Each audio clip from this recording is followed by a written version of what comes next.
The Bohème sails along once again.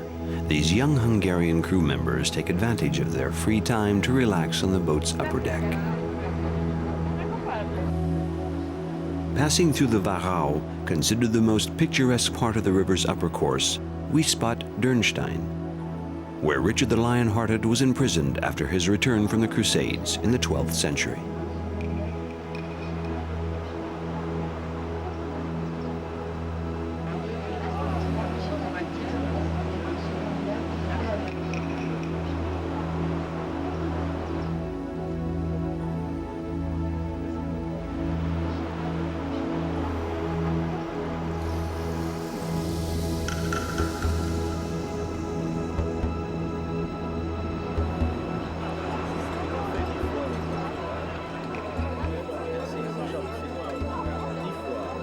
We leave the Wachau and its famous vine-covered hills.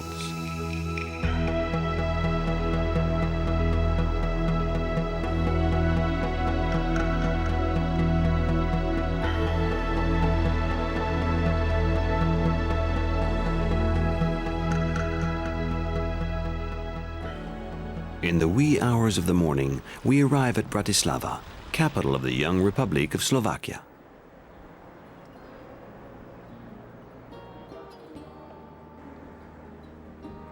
Bratislava possesses magnificent sights which testify to its past. Here at the Primate's Palace, Napoleon signed the Peace of Pressburg after the Battle of Austerlitz in 1805, after the German name which the city bore at that time. 3 centuries earlier, in 1536, when the Turks occupied a major part of Central Europe, Bratislava became the capital of Hungary, and the kings came here for their coronation.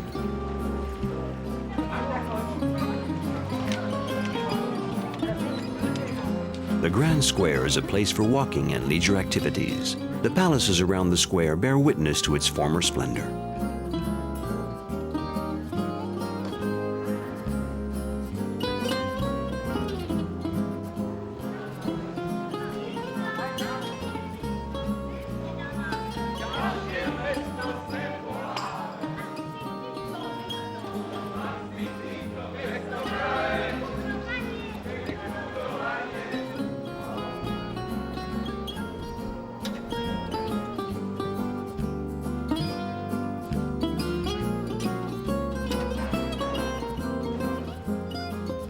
Building on the former town hall, the oldest secular monument in Bratislava began in 1325.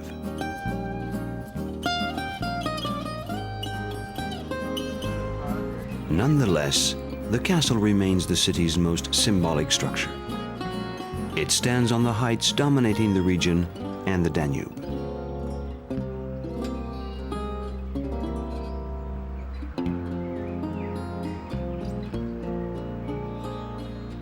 The river changes near Bratislava. The dead branch of the river at Chikov, a nature reserve and bird refuge, is the fruit of Mother Nature's whims and Father Time. However, at Gebzikovo, the changes in the Danube are man-made. The river's course was raised to accommodate today's heavy-built ships and protect the area against floods.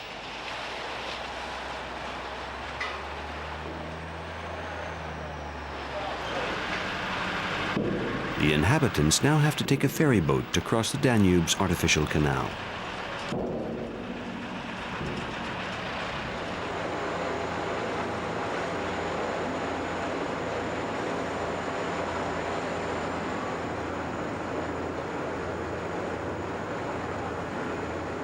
Though tamed, the large river has lost none of its grandeur in the eyes of the sailors who are familiar with its other facets and hidden strength. Was I a real bargeman?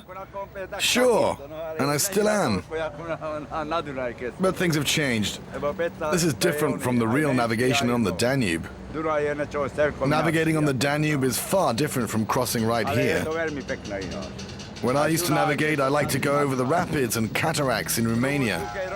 It was fabulous, really beautiful. I don't know what it's like now. I haven't been in that region for 30 years.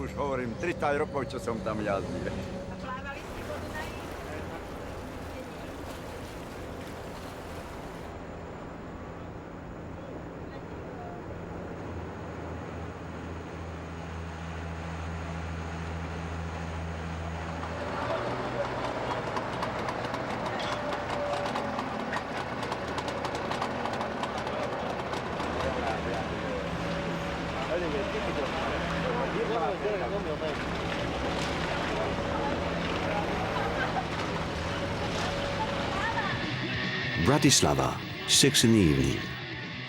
On the banks of the Danube, facing the old town whose monuments tell of the grand moments in history, the young Slovakians are chronicling their own. It's more peaceful and is resolutely turned to Western Europe.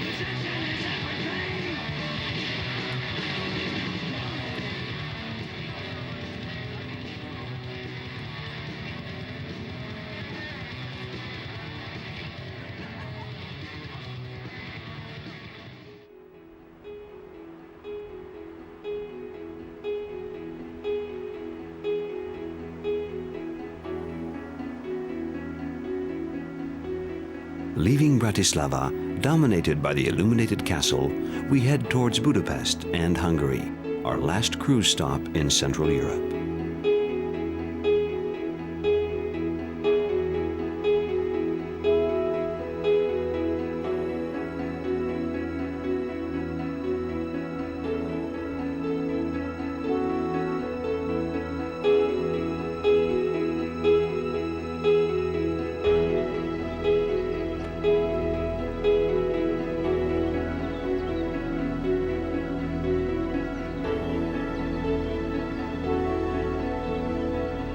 The next morning, the Danube bend unwinds at Visegrad, and we know that we'll soon be landing on Hungarian soil.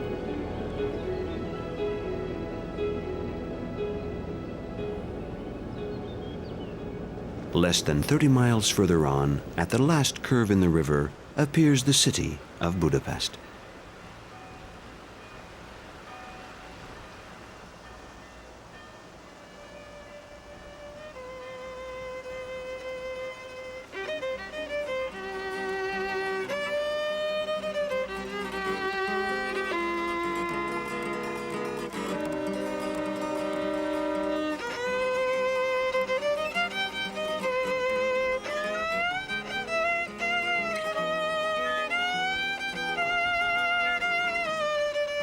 Officially, 3 other European capitals are situated on the Danube: Vienna, Belgrade, and Bratislava.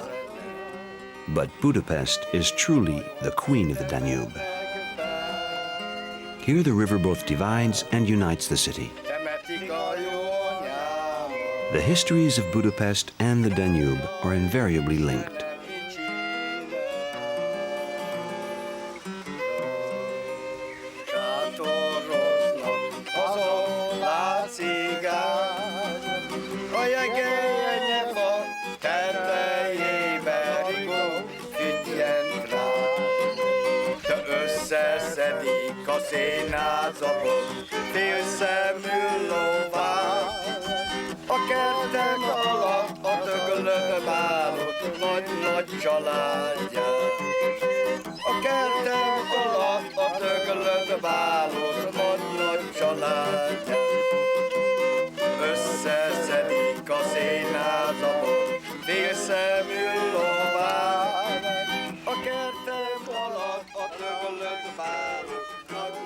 The name Budapest came about when the communities of Buda, the upper town, and Pest, the lower town, were joined. In the Middle Ages, Pest, situated closer to the river, was a trading site. However, the early Hungarian rulers decided to fortify Buda, situated on the heights dominating the Danube Valley, and make it the seat of power. The palace, built in 1247 by King Bela IV, was expanded by successive sovereigns. Empress Maria Theresa gave it its true dimension and style.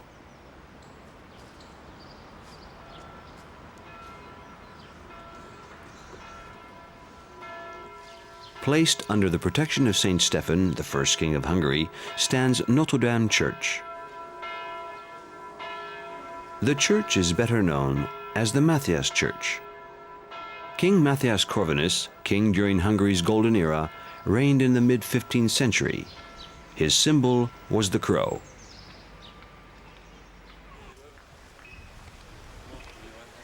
Facing the Matthias Church is the Fisherman's Bastion. Rebuilt in a medieval style in the late 19th century, it's a reminder that in the Middle Ages the Fishermen's Guild, which traded on this spot, were charged with defending this part of the fortification.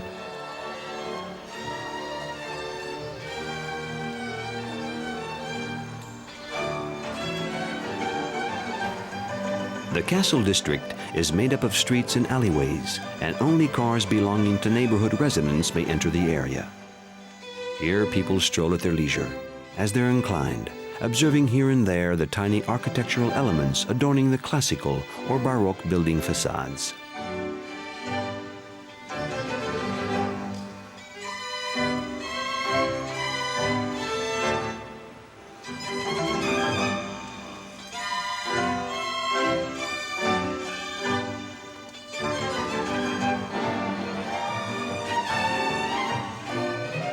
Cruising past the Parliament building, the Bohème, which we left several hours earlier, heads back to Vienna to take on new passengers.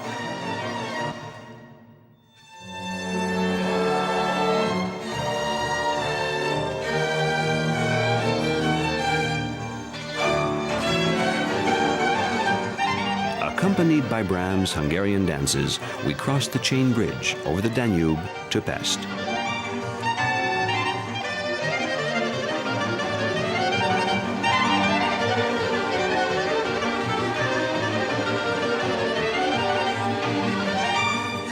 Hungarians are fiercely attached to their roots.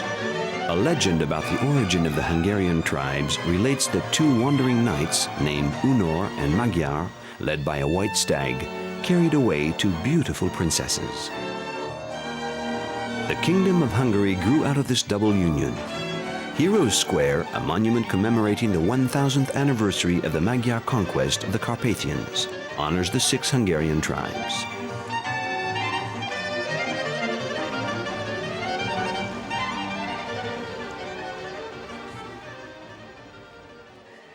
No less than 123 hot springs run under Budapest. Thermal baths and pools, extremely popular with the city's residents, have been built, over 31 of them.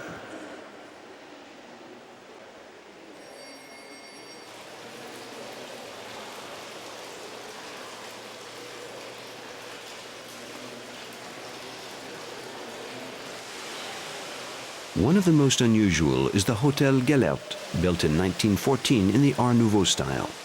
The establishment's huge pool is surrounded by swirled ceramic columns. A középkorban 1174-ben a mai Budapest területén In 1174, during the Middle Ages, a few miles from here, the first hospital for rheumatism treatment was built. Most of the patients were soldiers back from the Holy Land who would then go back to fight.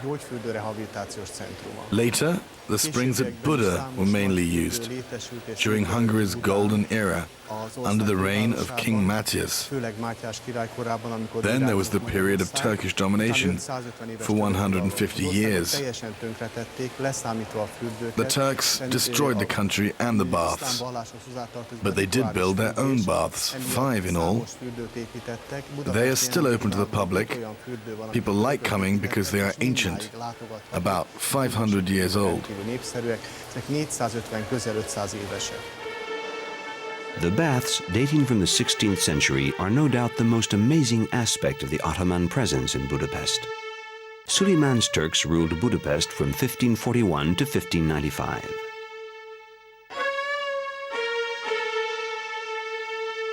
In the late 19th century, Budapest underwent major changes. Metal bridges were built over the Danube.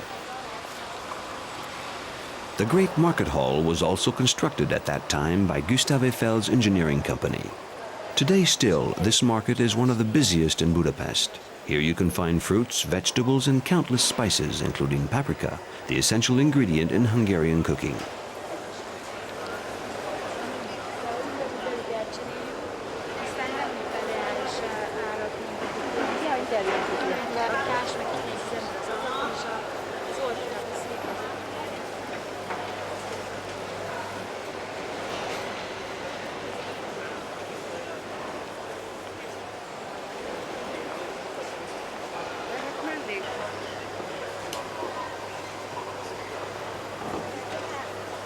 After it was built, the Great Hall situated on the river banks became a major trading hub. Steamships from the eastern border of the Austro-Hungarian Empire brought products from the Orient to Budapest. They then left the city for Vienna and the empire's other western provinces. Budapest, the trading crossroads, is also a musical crossroads, benefiting from all the influences of Central Europe.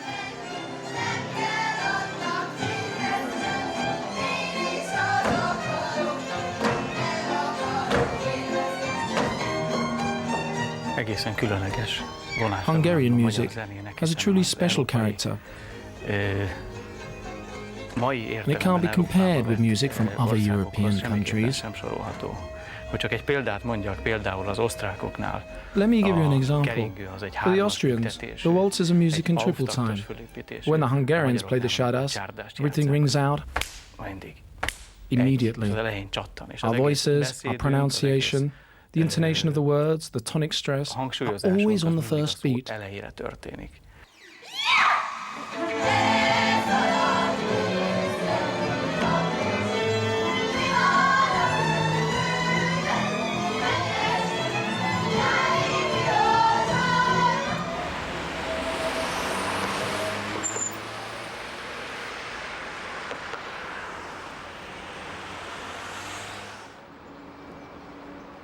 When you stroll through the different neighborhoods in Budapest today, Hungary's entire history passes before your eyes. The attachment to Francois Joseph's Austro-Hungarian Empire.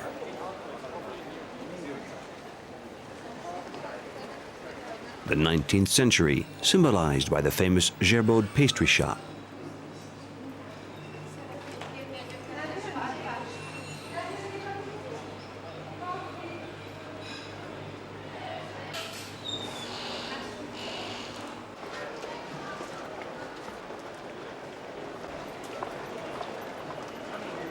The early 20th century and the Art Nouveau, influenced by the Austrian Jugendstil.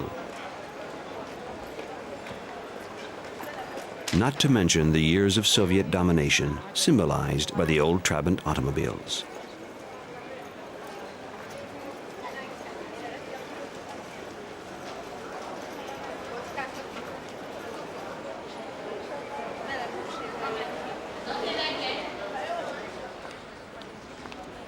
Throughout these eras, the Hungarian people constantly demonstrated their ties with their roots and fiercely defended their freedom.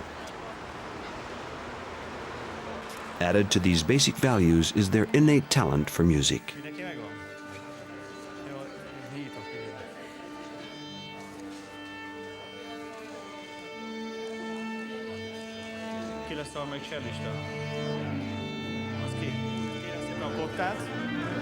Azt a kottát kérem szépen, úgy ahogy van. Igen, lehetőleg nem szétszórni.